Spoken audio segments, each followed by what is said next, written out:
Hello students, हाय। कैसे सब लोग? पढ़ाई चल रही है? चलनी चाहिए।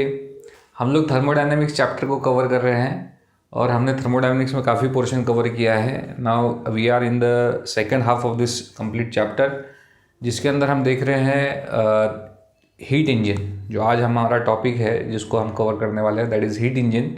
हमको ये देखना है कि हीट इंजन कैसे काम करता है, उसके बेसिक स्ट्रक्चर कैसा होता है, उसके अंदर कितने पार्ट्स होते हैं, हीट कैसे ट्रांसफ़र होती है। ये सब चीज़ें हमको आज समझनी है।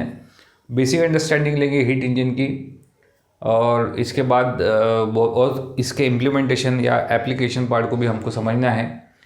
तो शुरू करते हैं आज का topic.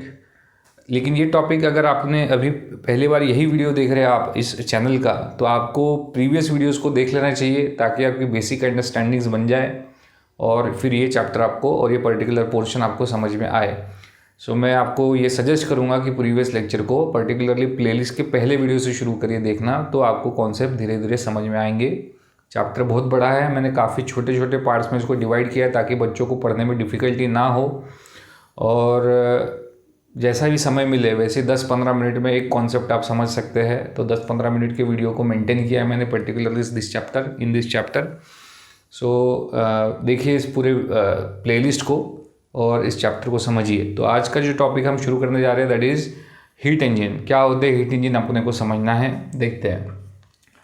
So heat engine basically एक ऐसा एक सिस्टम है जो बनाया हुआ है जिसके बेसिस में हीट को कन्वर्ट किया जाता है वर्क में। ठीक, heat is getting converted into work. तो कितनी हीट कन्वर्ट होगी वर्क में, कितनी बची हुई हीट का क्या होगा, ये सब अपने को यहाँ पे देखना है। So divide that transfer of heat partly into work and और mechanical energy. Partly into work और एंड मैकेनिकल एनर्जी। ठीक है, मतलब कोई वर्क परफॉर्म करने के लिए मैकेनिकल एनर्जी में कन्वर्ट करने का जो हीट को that part is done by this heat engine. ठीक है, अब इसके अंदर जो होते हैं वह तीन बेसिक चीज़ें होती है। हीट इंजन में तीन बेसिक चीज़ें होती है। एक होता है हॉट रिजर्वायर, ठीक है। सो हीट सोर्स होता है। Hot reservoir basically heat source का काम करता है, वहाँ से अपने को हीट मिलती है।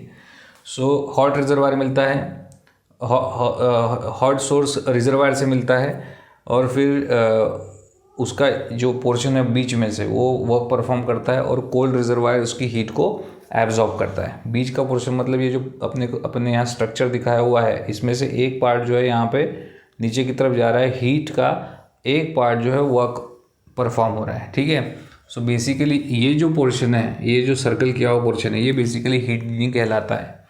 ठीक है, सो इसके तीन पार्ट जो होते हैं, जैसा मैं बोल रहा था, तो अब वर्किंग सब्सटेंस होता है। वर्किंग सब्सटेंस मतलब ऐसा सब्सटेंस जो हीट को एब्जॉर्ब करके वर्क में कन्वर्ट करेगा या वर्क परफॉर्म करेगा।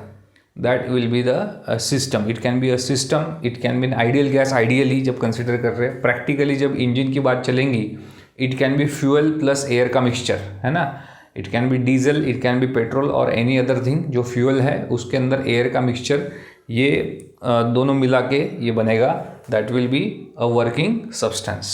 ठीक, दूसरा जो होता है वो हॉट एंड कोल्ड रिजर्वायर। जैसे मैंने बताया आपको, हॉट एंड कोल्ड रिजर्वायर क्या होता है। सो हॉट रिजर्वायर वो होता है जहाँ से अपने को हीट प्रोवाइड होंगी, it will be at the higher temperature than the system से ज़्यादा टेम्परेचर पे रहेगा, जहाँ से उसको हॉट रिजर्वायर इसलिए बोलेंगे क्योंकि उसके अंदर हीट ज़्यादा है as compare to the system.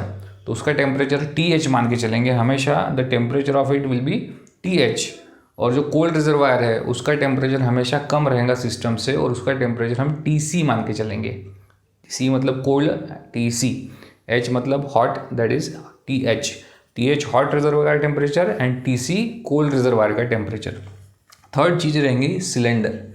ये सिलेंडर बेसिकली कंटेनर है जिसके अंदर ये फ्यूल हमारा जो भी है वर्किंग सब्सटेंस, जो सिस्टम हमने बनाया हुआ, इट कैन बी, जैसा मैंने बताया, फ्यूल प्लस एयर का mixture on an ideal gas. इसको हम उस सिलेंडर के अंदर भरेंगे, और उस सिलेंडर को पिस्टन भी रहेगा which will be massless and frictionless.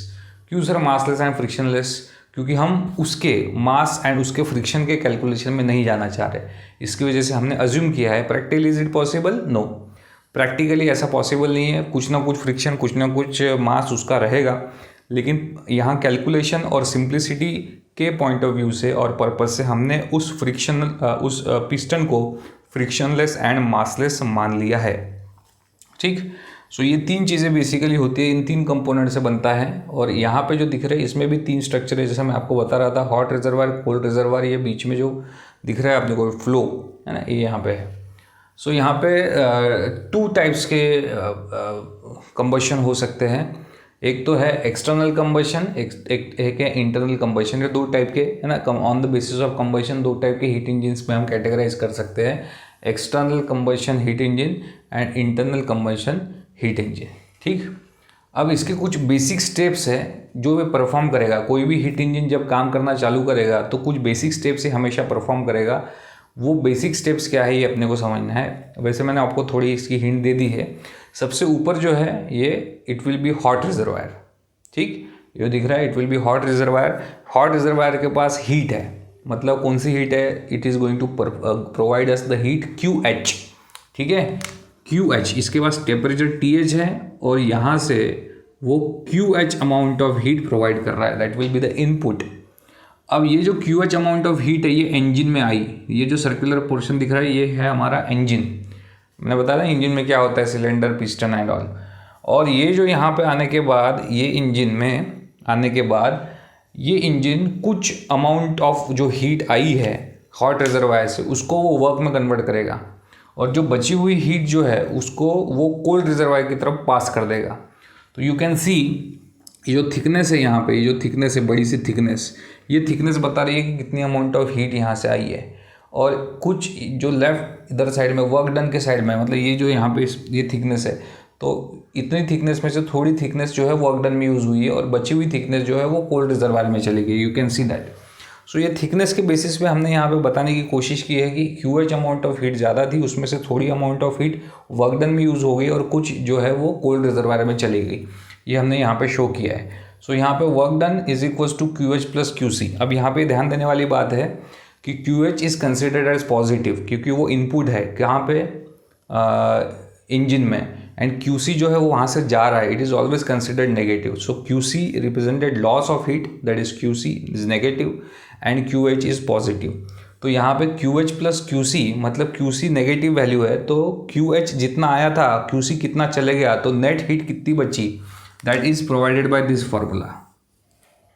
अब समझिए बात को, QC जबकि यहाँ पे पॉजिटिव दिया हुआ है लेकिन QC खुद ही एक नेगेटिव वैल्यू है, मतलब QC -5 है, इस टाइप की माइनस वैल्यू है, नेगेटिव वैल्यू। तो उसको जब ऐड करेंगे QH में तो वो सब्ट्रैक्ट होने वाली है, तो जो बचा हुआ है that will be the total heat, that is actual net heat absorb by this body, और वी कैन से, तो इसको आप ऐसा लिख पाएंगे, Q is the net heat, है ना, Q is the net heat और Q is the net heat that is converted into work, so it can be written as QH plus QC। अगर हमने इसका सिर्फ मैग्नीट्यूड लिया तो हमको ऐसा लिखना पड़ेगा QH माइनस QC, क्योंकि जब हम मैग्नीट्यूड ले रहे हैं तो हम नेगेटिव वैल्यू को भी पॉजिटिव कंसिडर कर रहे हैं, तब हम इसको माइनस लेंगे। So this is the net heat, and this net heat है ना, नेट हीट जो QC लॉस हो गई, जो बची हुई Q है, ये काय में कन्वर्ट हो जाएगा, फिर वर्क डन में कन्वर्ट हो जाएगा। Did you get it? So this Q is getting converted into work done.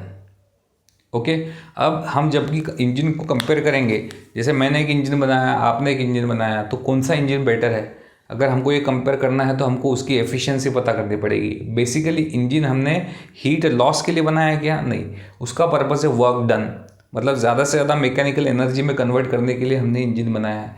तो कौन सा इंजन सबसे ज़्यादा वर्क डन प्रोवाइड कर सकता है, ये अगर हमें पता करना है तो हमें कंपेयर करने के लिए उनकी एफिशिएंसी को कैलकुलेट करना पड़ेगा।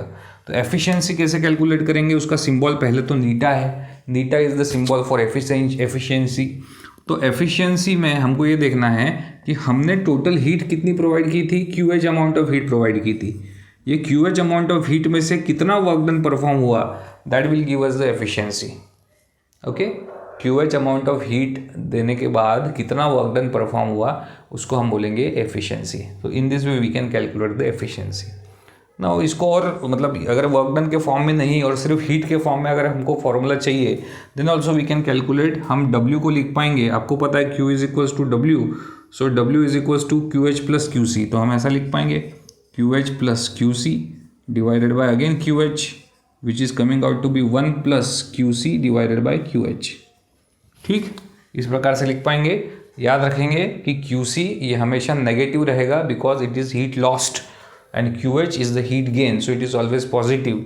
अगर आपको इसको मैग्नीट्यूड के फॉर्म में लिखना है तो we can write it as eta is equals to magnitude of QH minus magnitude of QC divided by QH, so it is coming out to be 1 minus magnitude of QH divided by magnitude of ये QC है divided by magnitude of QH. So this will be the efficiency for the heat engine when we have the magnitude of QC and QH. तो ये याद रखेंगे। This is all about the heat engine, at least basic concepts. तो जो भी इसका आगे का पोर्शन है हम नेक्स्ट लेक्चर में लेंगे। अगर वीडियो में जो भी मैंने पढ़ा है वो समझ में आया है तो प्लीज़ एक लाइक करिए, नहीं पसंद आया तो डिसलाइक करिए, ठीक है। कोई डिफ़िकल्टी है, कोई कमेंट्स है, कुछ मेरे से बात करनी है तो कमेंट में लिखिए, मैं आपके कमेंट का रिप्लाई ज़रूर करूँगा। मिलते हैं नेक्स्ट लेक्चर में, तब तक के लिए बाय।